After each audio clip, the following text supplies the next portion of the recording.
Okay, so I'm ready. Gonna be ready when you guys are ready. We're ready. You sure Facebook is all okay and We're all everything? good. Yeah, we're It's all good to go. Okay, 3, 2, 1. Hey, everybody, welcome once again to another edition of Come Together right here on WKDW 97.5 FM, Real Community Radio.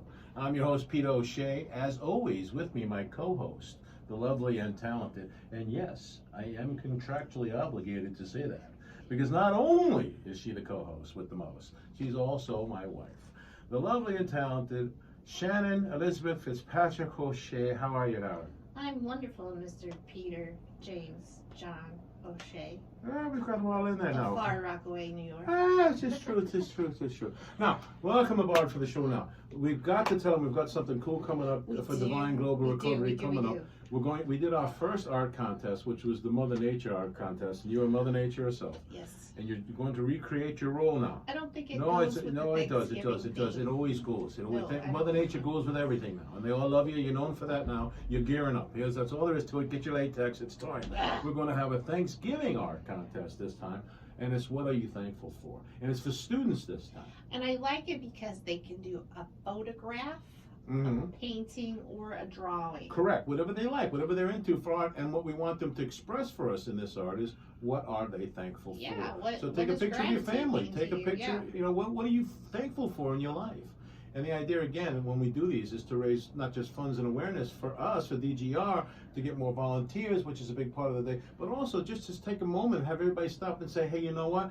Despite everything we've gone through, the way COVID has hit us all, the way life has changed, there's still plenty to be thankful for. I think if I was a student, I would paint a coronavirus and then strike a line through it. Ooh. Because we did not die from COVID. So be thankful that we've still Yes. overcome it, right? And all that. Yes. Now that's funny that you say if you as a student. That day Hey, is hey, long hey, since hey. passed, hasn't it now? I mean, I'm telling you now, didn't you go to grammar school with Moses, if I remember correctly now? Is that true? Only old people say grammar school. I went to elementary. Elementary school, okay, Yes. with Moses though. Oh. Yes, you did, you did. Okay. Don't lie now, okay? All right, but anyway, if you want to be in that contest, it's gonna be at Los Dos Cristianos on Saturday, November the 20th, from 9 to 11 in the morning. Come on by and see us. Bring your art with you that morning. We'll put them all up on the boards, and then everybody's gonna vote, and then first, second, and third place will win some art supplies as a prize. Yep, and it's the Los Dos Cristianos Orange House, the one in Punta And put the Gorda. good. Now, I have to tell you all this, so we're thinking about ending, but the defending champion, Abby Chumley, is entering. So you've got a lot to keep up with because she's an amazing artist and she won our last contest. She's already put it out there that she's going for it again.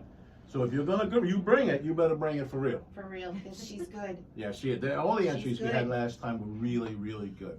And then we're looking forward to see what these are this time. Yeah, I wonder if Adriana McDonald's gonna sing again. She might for could, us. she might could, Yeah, she might did could an do it. She original song last for us time. last time too. So we'll all be out there, all the whole gang, and look for us too in the streets next week. We're gonna do a street team. I got the boys in their tutus again. We're gonna have a good time. Yep. Now, all right, speaking of DGR and everything we've got going, you know who we have here with us? The biggest celebrity we've ever had on the show. She is. Okay, I'm talking about the biggest celebrity we've ever had on the show. And in my talk show history, I've interviewed Mike Huckabee, Kirk Cameron, Tony Dungy. This is it. You This is even the did highlight. Bo Duke. I did. Dukes Bo of Duke, Hazzard. Johnny Schneider come in the office Yeah. and teased me as soon as he got there. Told me I was ridiculously dressed. Anyways, Bo Duke told me I was ridiculously dressed. Our recruitment director is here. She is. Ashlyn Neice, the lovely and talented, is here with us right now as our guest. And she's brought Mom along with her too. Dina Neice is here too. Ashlyn, we brought you in here today because we want to hear from you about Houma, Louisiana. We did a special show about it a couple weeks ago. It was our first mission trip as Divine Global Recovery. We went there after Hurricane Ida to see how we could help the people there afterwards. So what I'm going to do for you right now is I'm going to paint a little bit of a picture, and then I'm going to hand the brush over to you, and then you're going to finish painting, okay?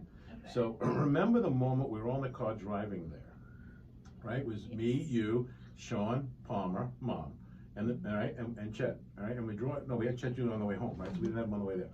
The first part when we got into Houma, the first moments we saw it, the absolute devastation that there was. The roofs were torn off every building. All the trees were down. All the power lines were down. It looked like a war zone.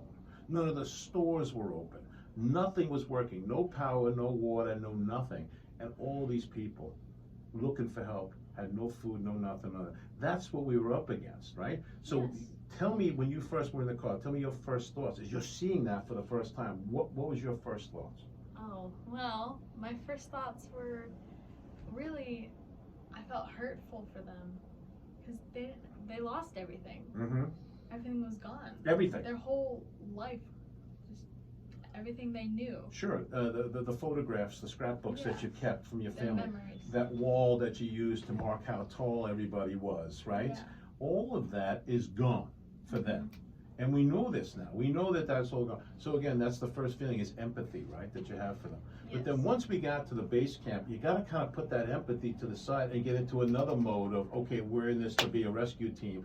Tell me a little bit about that and how we all kind of jumped in and started helping. Tell me a little bit about your feelings about that. Well,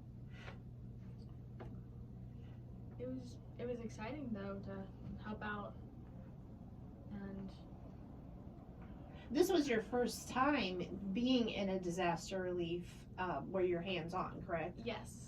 So I know when I took my kids when they were younger than you to a similar situation, they almost didn't know how to act at first. It took a little time to get their bearings and to kind of, I guess, assess the situation and like mentally to like kind of absorb it. Did you feel that way at all, or I mean- were you feeling a little different because you're older? Or? I mean, not really. I mean, my dad, he helps out. He's Neice Restoration.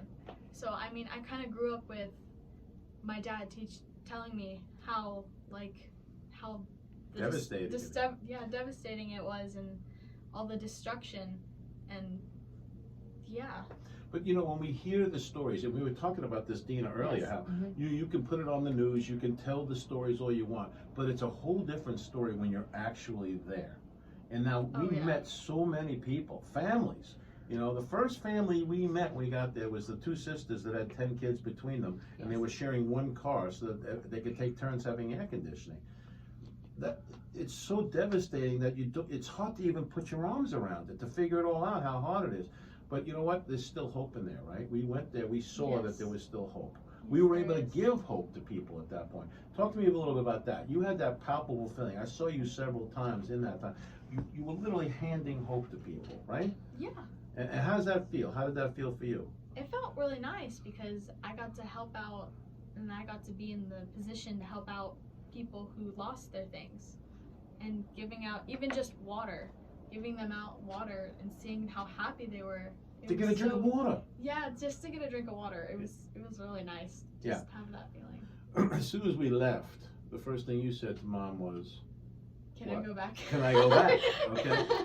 But that means to me that experience changed you. That you Yeah. came back a different person. Is that true? Yeah, it really did. Yeah. Tell me a little bit about that. How you now come back as a different person? What's changed in your heart? Well, I didn't really think it was that bad. Like everyone would exaggerate it, but then when you go there and you actually see it, you don't think they're exaggerating it anymore. Right. They're telling you how it actually is and how painful it is. Simple things like watch. that we all take for granted, being able to take a nice hot shower, Yeah. you know, turning on the TV, or you know, having refrigeration. You know what I mean? They didn't have any of that stuff in the days, and it was really hot and sticky there. The bugs were everywhere. I still have mosquito bites from that, and that was like, what, say 8 weeks ago. I still have mosquito bites from it, and it's still not over for them. So once it kind of disappears from the news, we talked about this earlier today too, then now nobody helps anymore. So that's one of the reasons we asked you to come here today. We want to keep it fresh in people's minds. It's not over for those people in Houma, Louisiana yet. It's going to be years before they really recover. The infrastructure was so badly damaged, right? The roads, the buildings, everything, the electricity. I remember we met the linemen while we were there, and they said for every victory they had getting power restored, they had 3 defeats. So again, there's that measure of demoralization, of hopelessness that comes over it. So for us, DGR, I think the biggest thing we provided when we went was a cup of hope. Was we lent them a little hope, right? Yes, I can tell you that probably a couple weeks ago I went back up there to see Chet, and there was still devastation there. I mean, it was cleaned up, but there's still people sleeping in their cars. Yeah. in this- Home Depot. in still, Home still Still, today. after Mhm. all this time now. And again, Yes. it's kind of been forgotten about and everybody's moved on to the next news cycle. But for those folks, it remains powerfully real.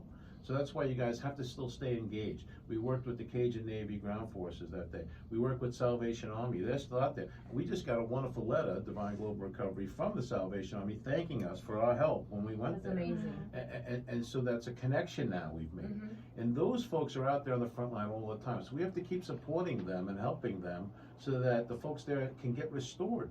Absolutely. It's not enough just what we did was a great start, bringing them food, getting everybody kind of stabilized, but we got to get them back to where they were before, you know what I mean? Yeah. You guys went through it, you lived here. Talk a little bit about that. In 2004, you guys lived through Hurricane Charlie coming through this area. Yes, You we knew did. what it was like to have that absolute devastation, a war Yes, zone. we When did. the National Guard was here, you couldn't get back to your house without ID through the National Guard. No, it was kind of crazy because you start off at the beginning of the day and it's just a little wind, and then as the storm comes through, and you're watching trees that normally are up, then now they're bent sideways, and rain is actually blowing sideways, which you usually don't see. Yeah. And then after the storm goes by, you go outside and it looks like somebody dropped a bomb everywhere.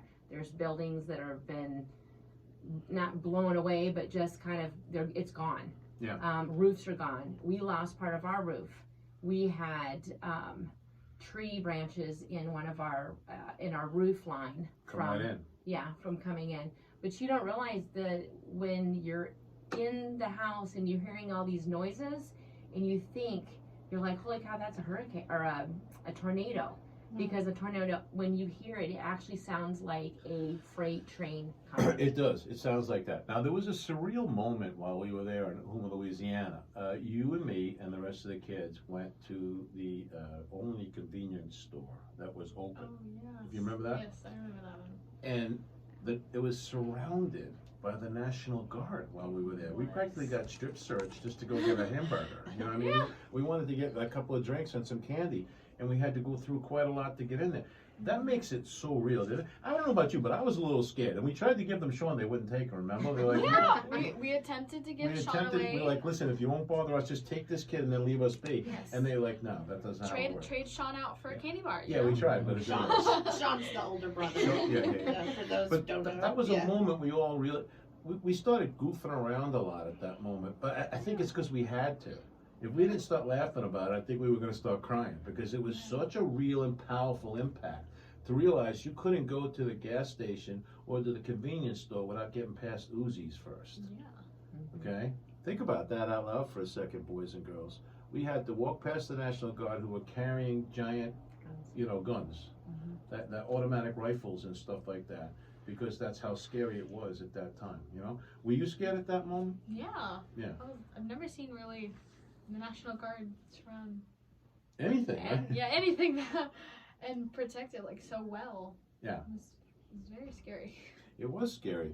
You're 15 or 16. I'm 15. As a 15-year-old young woman, what would you say to just your classmates or just some of your friends who might be interested in doing a trip like this in the near future for the next storm or maybe the next tornado, some natural disaster where they could come alongside you as An a experienced leader leader now. in Divine Global Recovery? What would you say to that person that's kind of interested and why it would be cool for them to come and why you think it would help them maybe grow? Wow. I would say you would love it and you make a lot of friends and you get to, I don't know, have friends there, experience and It really make a difference. yeah. Because it you makes saw a lot difference of it. like people your own age that were coming through Oh, the yeah. line to get food and supplies and Yeah. I just can't imagine as maybe a sophomore in high school, you might have lost your laptop, so you can't do your homework. You might have lost your textbooks. Like every little thing that you need for your day-to-day life could have just been wiped away in the flood and in the storm, and we're so blessed. Yes, we really are. Yeah. We really are. We're blessed. And you in this particular instance for you, it was quite a blessing. There's a maturity that came from it. There's an awareness now that you have that wasn't there before. That's a keen thing to have at age 15 years old. Wait, by the way, 15, that's how old you are? Yeah. I have a bunion on my foot that's older than you. You want to see it? Oh, No, let me okay. show you. Let me just show you. No. All right, never mind. But, you know, again, to have that already, you know what I mean? Yeah. It means an awful lot. You and your brothers got the chance to be on the front line as real rescuers at this age, at age 15. Yes. Do you understand the impact of that and what it's going to mean for your future? I mean, yeah. I feel like it impacted a lot of people. Yeah, it And I did. hope it did. No, it did, in a good way. You know, all of us who went came back there with a better awareness, with a better Yeah. appreciation of what we have. 100%. Okay, you know what I mean? But all of us can complain about what we don't have, and and if the cable TV comes in fuzzy, I'm all mad, you know, this and that. But come on, you know, comparatively, Yeah. And you Uh, guys were blessed, from what I understand, you guys actually had a place to sleep that had a generator that you could actually take a shower. Yes. And have Can air you conditioning. imagine, like, I know even your own dad who's still working there, helping and bringing restoration to a lot of the lost businesses and trying to bring hope back to them. Yes. You know, he probably would like an opportunity to have a nice hot shower every night Oh, too, yeah. you know? And who knows if they have access to that right now. You which, know? by the way, that was an awesome Catholic retreat center. We actually got a letter from them also thanking us fantastic. for our involvement. And I coordinated back and forth with the bishop of the entire diocese, and he also thanked us for our wonderful service, and we thanked them for letting us stay. Again, that was an oasis in the desert for us. We were able, Sure. because after a hot day out there, again, to be able to come back and take a shower and have air conditioning, we were the envy of everybody in the entire town. You Even know, if you only had that generator going for like 5-6 hours, which is all we had. you're still better off than everyone Because else. a wet Yeah. wipe represented a shower there. Sure. Yes, it Oh, did. it really And did. you know what I'm saying? Yeah. When you think about that out loud, there was fights over wet wipes so that they could get a shower. You know, and we can all just take that so for granted and so easy now.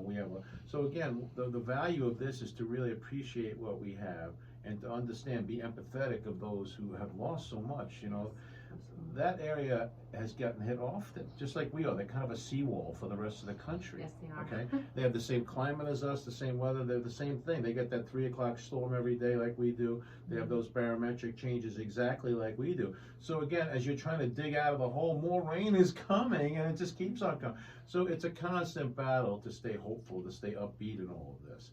I think we did that in spades also. We were Yes. able to get people laughing again and get them seeing the good of what could still be. You Yeah. know? A lot of people said Absolutely. this, you came all the way from Florida just to help us. Yeah. It gave them hope again, it gave them encouragement, you know, Absolutely. enthusiasm. They had no idea because they asked like, "Where are you from?" And I said, "From Florida." I'm like, "Holy cow! You drove all the way from Florida to help us, the people who went through this, who have nothing. You came." I'm like, "Of course, you would come to help us. Yeah. You know, that's what it's all about. We're all is one. us. We're all helping each other. We need to be there for each other." You guys were a beacon of light. President in the Kennedy said, darkness, we all yeah. breathe the same air, we all have the same blood. It doesn't matter at the end of the day what, denomination you are, what race or creed, what politics, any of that other garbage. None of that matters. We're all people, they're our brothers and sisters. That's the mindset. That's what this show has been all about. That's what this radio station has been all about. It's what Divine Global Recovery is about. That's what William is all about, Life in Action Mission. It's about understanding that we're all in this together. Did you get a better sense of that after coming through all this, that we are all one? Yeah, I really did. Yeah, because we are. And it doesn't matter. Everybody looks different. I mean, there's nobody as handsome as Joe Moria. We all know this. Okay? There's nobody keeps up there. He's People Magazine's sexiest man alive again for the third year in a row. I can't believe how he does it. I think he's stacking the ballots. But whatever, because I lost him. I came in third, But what are you going to do in a 4-man race? Anyway, we're all going to come closer and closer together from this, I think. I think these things, especially in the midst of everything in a post-COVID world, we're almost an apocalyptic nature of our world Yeah. now. These kind of things can be something that could start the healing and bring us together. Do we all agree on that? Yes. Yeah, we do Absolutely. agree. What I think is cool is that Ashley has been really able to inspire a lot of her counterparts and other teens in her school. She got all the guys we got in our crew. We got Yeah. a 15-man crew because of her. And that's really saying something. I mean, some people may be good at computers or technology or this, that, and the other, But when you have really good people skills and you know how to make friends and engage people and say, hey, this is like a really cool opportunity for you. So there's Come kids do out there this with listening me. right now. Speak to them directly. Tell them you got to volunteer and be part of Divine Global Recovery. Tell them that. You definitely have to volunteer to go to. Sorry. Be part of it. Elevator pitch. Come on, elevator pitch. Oh no. You definitely have to come and volunteer for Divine Global Recovery because it really changes your viewpoint of everything, and it helps you through everything. And I mean, if there's like a hurricane here, you know what to do. We know what to do, You and you're get going to be prepared, needed. So and- call 844-99-DIVINE or go to our Facebook page and leave us a message. The entire history of Divine Global Recovery, everything that's ever been done, is there on that Facebook page. Just really And cool then videos. you can also go to, all kinds of cool videos from our trip in Houma, Louisiana. Go check those out. Our website also is www.divineglobalrecovery.org. All right, I'm going to give you the last word today, Shannon, about how amazing Ashlyn is, because I've been talking her up so much that I think she owes me money. I'm not really sure. And she looked really pretty for her She does. homecoming She did, pictures, didn't she? too. Not? Yeah, Didn't she had not? like A fancy. vision of loveliness. She had like a Oh. Pinterest hairdo and fancy nails. Wait, and isn't that one of those other social media things, You know, Pinterest? yeah, Okay, you- never mind. you I don't just know. don't know. You're Yeah, I'm an older. excellent driver. You're Yeah, older. I gotta go to The gotta go to AARP Walmart. cards. Yeah. Why? But I just want to thank Ashlyn too. and Sean and Chet Jr. and Tyler for being leaders in this organization, because you've really Put your heart set the in it. bar high, You put your heart in it. and I think it's just going to inspire others to want to impact the community as well. And You're a difference maker. it's Divine Global Recovery, so it's not just impacting this community or our nation. The goal is to go everywhere, and that's the heartbeat of Jesus, and that's the heartbeat of this. So, ladies and gentlemen, So, Ashlyn we love Neice, ya. We love hero of ya. the week, everybody. Hero of the week, everybody. Everybody's hero. We can be heroes. All right, never mind. I should never sing. That's not a good thing. Anyways, any last words from y'all before we say goodbye to the folks? They look at each other. No, we're good. Okay. Any No. last words from you? Yeah, there's a karaoke night coming up. Hey, yeah, that's right. Next Friday night here at the Common Common Grounds, there's going to be a karaoke contest, and you and me are two of the judges. So we're excited about that. So again, if you want to bribe a judge, just go ahead and send me $50 right now, and you win the contest. Joe just hit me over the head with something. I was kidding. Stop it, Joe. I didn't mean it. Okay. No, seriously, be part of that contest. We'd love to have you. So anything else before we go? No. No, I think we got everything. So let's remind you from what you got out of this show is when we work together, when we're in sync with each other, when we're subject to one another, the world gets to be a better place. So we can and we will Come together. See you next week.